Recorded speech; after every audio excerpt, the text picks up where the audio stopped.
Sa mga katik vloggers, mga subscribers, bago at saka luma, mga supporters, mga dumalaw at bumisita sa channel, lahat ng mga viewers, secret viewers at silent viewers, magandang araw. So meron tayo ditong dalawang fish stunner at isa lang yung may-ari nito. Magkakapareho sila ng modelo pero magkakaiba ng brand.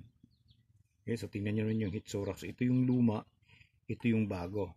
So ikukumpara natin silang dalawa kung ano yung pinagkakaiba sa loob. Pareho naman yung modelo. At bakit nga ba ito yung gustong buuhin, ipabuo ng may-ari kaysa sa dito. Kaso, ang problema natin, parehong busted to, sabog-sabog. Ito, sira yung kanyang oscillator board. Ito naman ay buo. So ito yung nabuo natin dahil wala tayong makuhang oscillator board nito. Okay? Tapos i-share naman natin sa inyo yung pinaka-basic na technique para malaman mo kung buo ba yung oscillator board.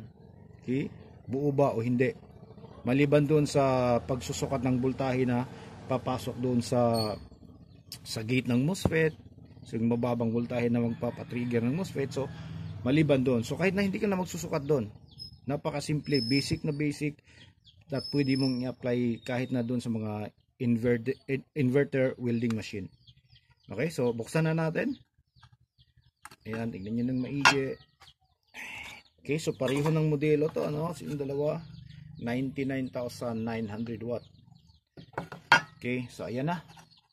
So dito, itong bagong modelo, 6 lang yung kanyang MOSFET. Ayan, dalawa. Dito, sa luma, 8 yung kanyang MOSFET. 4 dito, 4 sa kabila. Tapos yung transformer, tingnan nyo naman yung high frequency transformer niya. Ayan o. Napakalaki dito. Tapos yung dito, ayan o. Ang liit lang. Ayan. Kung ikukumpara natin. Ayan o. So ito yung pinagkakaiba kung bakit mas malakas yung kuryente nito kaysa sa dito. Tapos ito pa, ayan. So may adjustment siya ng kuryente at saka voltahe. Samantalang dito ay isa lang siya. Ayan. So nakita niyo na, di ba? So ito yung mga pinalitan natin, Ayan. So sabog-sabog. So sa pagtitos nyo ng katulad nito, sira yung kanyang oscillator. Pasensya na kayo sa background natin. So sira yung oscillator nito. Ayan ito. Okay. So ito, paano mo malaman kung buo o sira yung oscillator na? Kahit na hindi ka pa magkakabit ng mga pyesa dyan, kahit hindi mo papalitan yung kahit tanggalin mo lang yung mga shorted. Ayan. Pagka na-clear mo na lahat, pagsaksak mo nito, pag supply mo ng 12 volts battery at trigger mo yung switch. Pag trigger mo ng switch, kapag walang problema ito, tatakbo yung fan natin. Kapag hindi tumakbo yung fan, manual check mo, buo naman to, ibig sabihin, sira yung kanyang tinatawag na oscillator board ito. Ayan, so sira yan.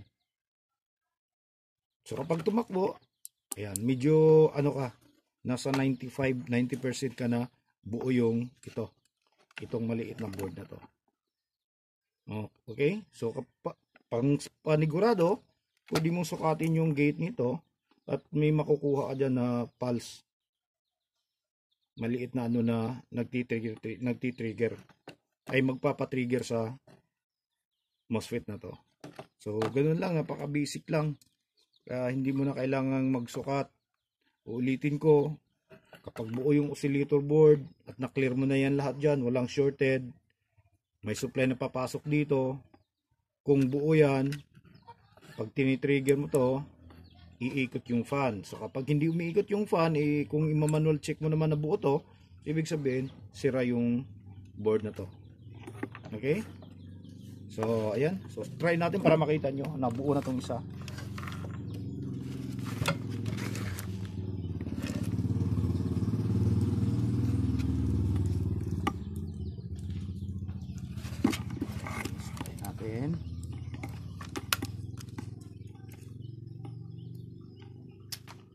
Okay.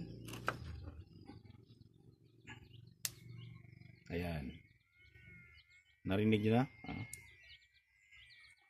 yan. Tapos may voltahe na lumalabas dito. May DC voltage na lumalabas diyan. Okay, so hanggang dito na lang siguro tayo, ano. So maraming salamat, sana makatulong to sa mga bago, mga nag-umpisa pa lang gumawa ng mga ganitong klase. At maraming salamat. God bless at bye-bye.